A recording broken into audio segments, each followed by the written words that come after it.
Welcome to another episode of AhHa Moments. My name is Alvin Mehmeti. I'm joined by my business partners Hans Nelson and Kevin Schaefer. Hello. Hello. Episode 9. Episode 9. Is it really episode 9? 9. I counted We looked. before this. Well, that's really a coincidence. It is, right? Because what are we celebrating today, Kevin? We are celebrating our 9th birthday as Inspire 11. 9th birthday. That's pretty good. Does this mean, are you happy, Kevin, or are there gripes today? I actually said I had no gripes today. It was fun. And Alvin and Hans said, give the people what they want. Good. So that's your gripe? I did come up with a gripe. Okay. Good. What is hear it. bothering you today? I think most people who know us, who listen to our show, we know we like to move fast. We like to get things done. We like to get places. There's nothing worse than being stuck behind a slow walker. Oh my gosh. I hate it. Right? You're on the street, and I'll tell you what's even worse. Okay. If you get a pack of slow walkers, you get 4 that take up the whole Super walkway, wide, yeah, right? yeah. And it's like, can you let me pass here? It's just crazy. I also don't love when people, when we're getting off a plane, when folks kind of just take forever. And we're on planes a lot, right? And it's like we should have a more systematic way to just get out of planes and get to where we need to go. I agree. And the luggage does not help with that either. But I was thinking, I saw this quote by Sam Altman. I know you hate slow walkers. I know. Okay. Yeah. It's like Grinds my gears. You finally found one. That's right. I have yet to meet a slow-moving person who is very successful. How did you change the world? By moving really slowly. But carefully. That's I right. ask my wife all the time. I'm like, how do those people get to where they're going? I know. Walk with purpose. Well, they reduce all the risk. I'm excited about today's episode. I am really too. excited about today's episode. It's got a very specific title because something special has happened to us and in our lives, and we'd like to think that we move along with elite people. And I think we have. We're excited to introduce you guys to 2 of the most elite people we've met recently, Joyce Mullen and Dee Berger. Welcome, guys, to the show. Hello. Good to be To here. be here. Thank you. I have to tell you, Kevin is the popular one, so let's see what we can do. For Heard Heard about that, Kevin's yeah. famous, yeah. Yes. No one has ever said that in my life. Your mom must be good at creating accounts and setting different things. Joyce and Dee are both incredible leaders that work at a publicly traded company called Insight. We have recently created a wonderful partnership with them, and we got to know them over the years. And I think one of the things we connected on from the beginning is the idea of wanting to do a ton in this world, moving quick and being elite and going above average. And we click right away on that theme.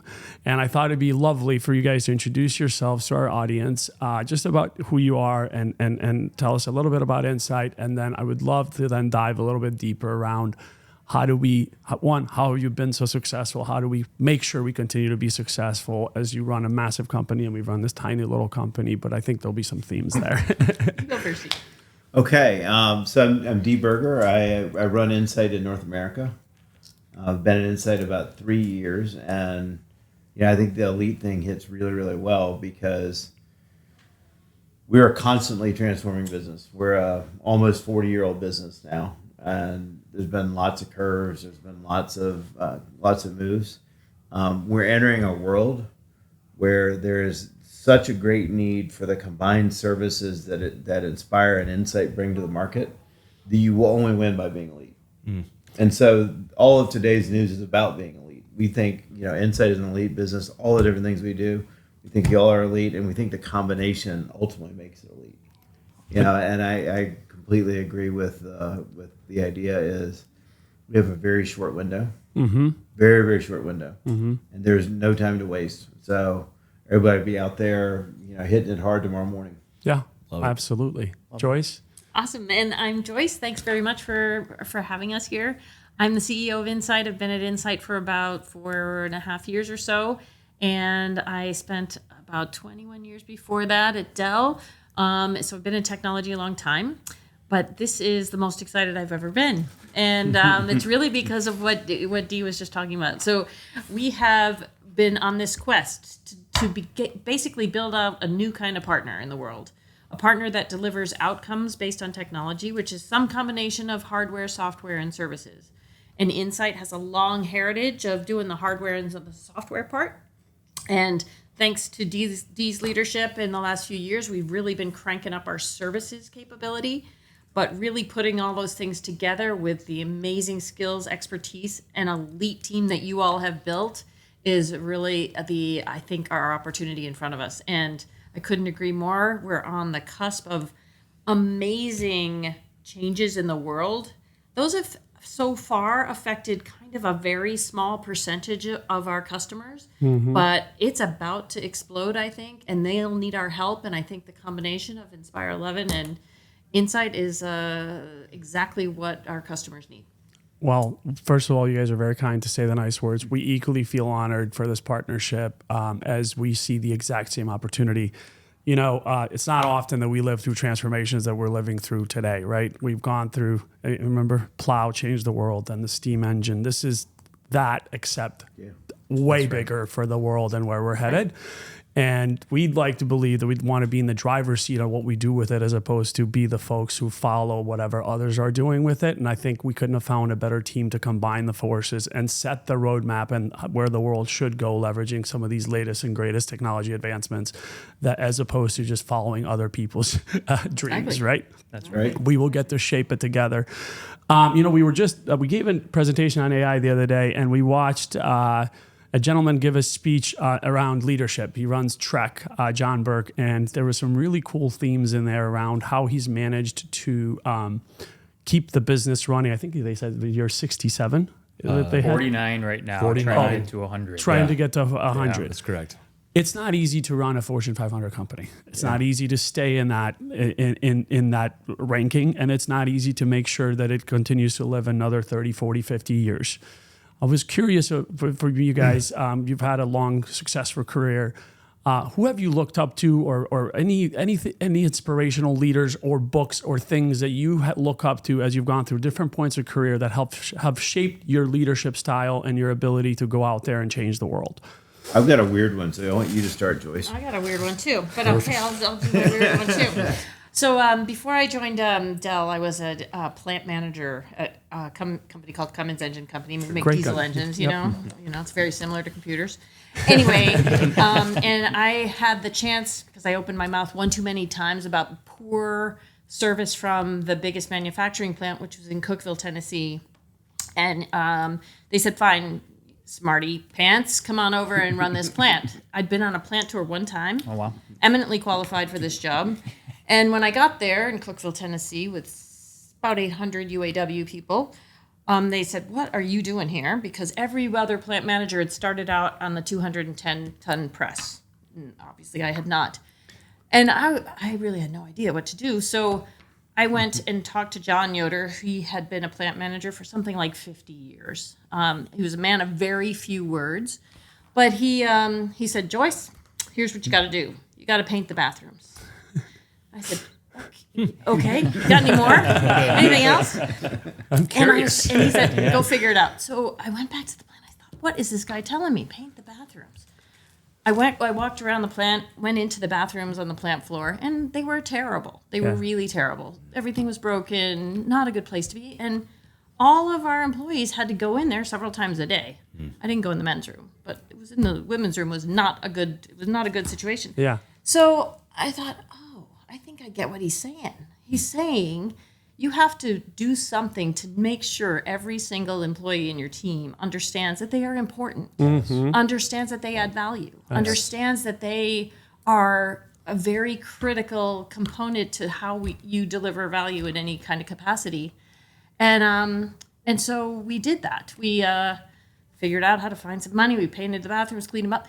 And of course, I was thinking the UAW, like Rocky was his name, the UAW leader, was going to be really excited about this because we were helping the team. He was not. He said, you get a girl in here, the first thing she does is paint the bathroom. Next thing you know, she's going to be hanging up curtains. But I will say that we, about a year later, signed the longest ever contract with the UAW, probably not because of the bathrooms. But I do think there's something to making sure people understand how important they are and how much you appreciate them. And you do that with the little things, not only the big things. I love I that. like that a lot. And in the short time we've gotten to know you guys, you can tell that you always remember that it's not employees, it's not this, it's humans, and it's Yes. the people. And When you get to the headquarters building, you got to see our bathrooms. Ever since Joyce took over, they have gone to a whole different level. I'm I'll excited go to a see it. slightly different place on that but I think it builds pretty well. So I saw the other day the CEO of Spotify had been giving advice to the CEO of Uber, Okay. and they were talking about their journey and how it worked. And basically his advice to him was, what he said was, optimize for impact. Like, there's all these things in life. There's all this stuff that you do and you work and you complete the task. But I think the most important is what does it mean? Yes. Hans was talking about curing cancer today. Yeah. Right. I mean, what did it all mean anyway? Right. Because at the end, we spend a lot of our time doing what we do. What did it mean? True number, very true number. I have read the book Atlas Shrugged 11 times. It's incredible. 11 times. And it's roughly an 1,100 page book. It's insane. So that's 12,100 pages for guys doing the multiplication column. And that in the Fountainhead, Ayn Rand's whole philosophy around objectivism was exactly that. Reality is real. Focus on that. Focus on what means something. I think back in my career, the biggest project I ever had when I was at Capgemini, I was with a company called Fairpoint. And it was basically to build a phone company from scratch. They had 3 people they put on the team. They had no systems. They had no business processes. We were getting 3 million customers from Verizon. And after 21 months, they had to be on something when the transition was over. And I had a team of about 900 people that worked 4.2 million hours over a Wow. 2-year period. Wow. You could go in the Capgemini office at 2 a.m. on a Sunday morning. Office was full. We had like 3% of the people that quit during that time. Wow. Wow. At the end, a year later, when we were just doing regular projects again, like half of them quit. Because it was about the difference they could make. Right. About the challenge, it's about the motivation. And I think the idea around being elite, it comes down to what you're achieving and what you're doing, much more than a lot of the things we generally credit with, being a good environment. It's just who you're going to be and what are you going to do. Absolutely. You need that purpose motive. Yeah, Yeah. a mission. Yeah. Well, wasn't it, I think, when we set out to go to the moon, the analogy was that you could ask a janitor at NASA, what are you working on? He's like, we're going to the moon. We're going to the moon. Right? That's a Because purpose. that is a purpose. So I've been lucky in my career to only work for great consulting firms with superior leaders. I've talked about a few of them on this podcast before. But I think what the most inspirational ones are, and Joyce, you had mentioned this, are the ones that can almost teach you the Mr. Miyagi trick. Yeah. Right? You're cleaning bathrooms. That's not really what they're trying to teach you there. Yeah. Exactly. Right? Yeah. And so how do you build elite talent? And I'll never forget, I had an executive coach. I'd gotten some 360 feedback from my team. It was almost all positive. Of course, I'm only focused in the areas that I needed to grow. And one of them was I was terrible at constructive criticism. And that's true. I'm just a rah-rah guy. I'm like a high. Giving it or receiving it? No, I'm fine taking it. Yeah, just giving it. No, just giving it. That's right. And my coach asked me, he's like, why do you not like giving constructive criticism? And I said, well, at the end of the day, I really need to be liked. Like, I'm self-aware enough to know that. And so I'd rather be liked than make somebody kind of hurt and feel bad. And he goes, well, that's great. He goes, have you ever received constructive criticism from anybody you've looked up to? And I'm like, yeah, of course. And they're like, what did you think of that person after the fact? And I'm like, our relationship got tighter. He goes, so are you worried about being liked or being respected? And that changed my entire mindset in how I dealt with my teams, how I taught others, right? Anytime we're uncomfortable, we just actually had a executive training for some of our team a couple weeks back. And what I said is, if you're not good at something, just have a framework to get through it, right? There's things that we need to do to build elite talent. And if you're good, just lean into your instincts. If you're not, have a framework, then you can lean on it. So now I have a framework anytime I go into those conversations, and it's changed the way I approach my team and even my people, even these guys. So not to bring it back, but you did not complain your way to the top. I did not. complain By my the way. way, there's a really good book on that, Radical Candor. Have you heard of this Yes, book? big I fan love of that it. book. Big fan of it. Yeah. Care deeply and challenge directly. I love that. Sometimes this is why it's been a good partnership on our side, there are certain things that he doesn't like to do. There are certain things I don't like to do. So we make the other person do it.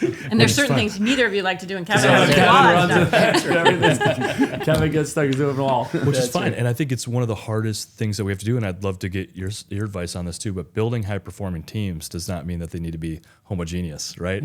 So you're usually getting people that have differing opinions and different personality types. And in order for them to be high performing, you need to get them to gel and to move forward. And that can be difficult, but the results tend to be better. So how have you seen that manifest itself in your career? I mean, all the time. I think the diversity of thought, diversity of experience, diversity of perspectives, I mean, really, really important. I think, I feel like Dee and I are very complementary. I am much more fun than he is, and he is much better at math than I am. He is also a services expert, and I know a lot about products. So, I mean, I feel like those complementary skills are really what's required to deliver excellence. Absolutely. And I think that's right. I mean, Joyce and I are literally complete opposites in terms of skill sets, experience, and everything else. But we talk all the time. Yeah. And nobody in the organization would ever think that. Yeah. Right? It's a very clear message. It's very, and you get a fine line when you take that out to bigger teams. Yeah. You want enough of that, but also enough of a dynamic that you can bring it back. It's a very fine line on how to do it. I think you guys are lucky to have that, and I think we're lucky to have this. Anytime you're in an organization, I would actually give this advice to even folks just starting their career. Find somebody who's not exactly like you that you can, one, entrust in each other, and two, they will actually tell you things that you're not good at and compliment you with it. And that's how partnerships work as you grow up. Kevin's really good at numbers. I never want to talk about numbers. Every meeting we go to, Kevin will bring up numbers like, let's get through this now. But you cannot have an organization without both, right? It's the thing that we have that I think we're very lucky about in this way. And he's more fun. But you're really good at podcasting, apparently. It's a podcast. This is your thing. I'm really excited about the opportunity ahead. When we gave this presentation the other day, we went through this hype cycle of AI where, it went viral overnight, right? And now it's scaled back a bit, and we've seen the research from MIT of some of these things not being successful, something like 95% of the pilots. But I think that where we see it going, especially in this partnership moving forward, is I think if we are the ones leading the conversations with the clients to the point you said, where it's not just this myopic little thing we want to do, but how does it all fit together from hardware to software to everything else, for where the business is trying to go and the purpose they're trying to serve and how we tie everything back, I think we're going to have the greatest advantage out there. I really do. This is what gets me really excited when we first met and we first started talking. I think you can look at something like that MIT study, and people that won't be elite and don't want to be successful will say there's a 95% failure rate, so it's hard and I'm going to quit. And all the people that I really enjoy working with and that are elite and work with us say, how do we make sure we're in that 5%? Yeah. Just Let's a make that simple 5%, mindset. 20%. 20%. Exactly. Well, I even think through, all emerging technologies start with this, right? Even if you look in the .com era, there was 5% of .com websites that were very successful. You know them. They're called Amazon. They're called Google. They're called, right? Yeah. Still no. Right? Maybe less. Yeah. That's exactly right. Yeah. No, I think this couldn't have come at a better time, because the way we look at it, we're excited about to your point, 5% turning into 20 to 30 to 40 to 50, and we get to shape that way, right? That's right. And I think unless we bring the disruptive thinking and all these things together, we're just another thing. And I was just going to say that. I think your disruptive approach to consulting is really, really important. I would argue it's a bit of a broken industry right now. It's beyond broken. It's got to be pragmatic solutions that can be delivered fast, that deliver real results really fast, so you can earn the right to do more. Absolutely. I think, we ran around in the beginning talking about change and disruption, the velocity going up. And we said most industries are broken, which they are, right? If you actually take a look at companies that don't reinvent, and we know a bunch of them, 60% fell off the S&P 500 list. If you don't keep challenging the status quo and change the way you approach your business, you won't make it. I don't care how big you are, right? None of us have Nokia cell phones anymore. That's right. Nobody shops at a Sears. Or Sears, right? And I think this is why this thing will be an absolute wonderful thing. I think I want to close on this. What are you most excited about in the next 6 to 12 months? Could be personally or professionally, as we think through both our partnership and what's happening in the world. I'm going to bring it right back to what we've been talking about with being elite, in that our industry is changing so dramatically right now. Agreed. In the blip of time, the last 20 years of stuffing as many people as you can with labor arbitrage into clients to just kind of get them out there and going, that's not going to work anymore. Like we're at a world where it's going to be about impact. It's going to be about having an elite team. It's going to be able to solve the whole problem. We talk to our clients with the nature of, here's the problems we solve, the 11 billion in impact we talked about this morning. Here's the problems we solve, not the number of people who showed up or how long they showed up. That's true. right. And I think we've got a chance to do something that nobody's doing, and we don't have the overhead they all do. I don't know, if we had 800,000 people, or we had 400,000 people or something, we'd have a whole different set of things to worry about. Yep. Because then you go, well, what do they all do? Instead, we can take a very elite set of capabilities, you guys as the spearhead of that, and say, how do we go make an awesome impact, regardless of what labor, what went into it. Yeah. Thank you. And, I just saw this stat that something like 92% of the growth in global GDP in the first half of the year was driven by the CapEx spend to support AI. Wow. Wow. That's an incredible number, Yeah. right? And so that means, if you think about that, that just means all of this capacity has to go to some good use. And if we can be the fastest to deliver pragmatic solutions to the thousands of customers we already have, then we have an incredible opportunity to create real value for them, real value for our teammates, and real value for our shareholders. I love that. Absolutely love it. I will. We did a project. This was year 2, where we helped an organization reduce their costs of pharmacy by over $1 billion, and this was pre-AI, right? Meaning there was automation involved, but it was interesting to look back then on how we went with this to market. We didn't go say, "Hey, we're going to give you this technology and it's going to help you." What we said is, as we work with them, they go, "Our costs of medicine is going up, and we want to help reduce it for our members. Can you help us?" And then we back into the technologies available, and that list has now just evolved, right? We look at it honestly in a lot of ways like a commodity. It's what you do with it that actually makes it special, and what is the purpose on the other side of us. So you know what I'm excited for? I'm excited to find new purposes for a brand new list of customers that will ultimately, hopefully, make a lot of people's lives better down the road. We are living through the greatest unlock in productivity in human history. And what has me most excited, and I think it is possible in the next 6 to 12 months, is the impact that could be created by that. And I don't just mean financial, and I know people are fearful, but I really do look at, like you mentioned, curing cancer or curing some other disease or figuring out kind of world hunger or weather patterns. Like, there is so much opportunity to improve people's livelihoods with this technology. And Joyce, as you said, if we can be at the forefront of that, what a wonderful story to say we're a big part of that, right? So I'll close at least on my thought of when we started Inspire 11, our mission was to create new dimensions of value to positively impact our people, our clients, and our community. And I think with this partnership coming together, our ability to do that is just going to be exponential. And we want to see, my second thing is I want to see Kevin's podcast career just take off. Absolutely. We'll have to call his booking people. That's right. Well, I want to thank you both for being here on behalf of us. I want to thank you guys for seeing the value in us, and we're so grateful to have made this partnership happen. And I can't wait to come back to this podcast in 6 months or a year and bring up some of the real impactful things we've done as a group.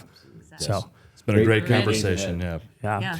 Thank So- you very much for everything, and we Thank are you. thrilled about this. Thank you to everyone. Yeah, please like, subscribe, find our podcast on That's Apple, Hans's line. Spotify. That's right. We're still the #1 podcast in the Balkans until somebody proves me wrong. We challenge you to find a Thanks, everyone. Thank We'll you see all. you. Take care. Episode 2. Thank you.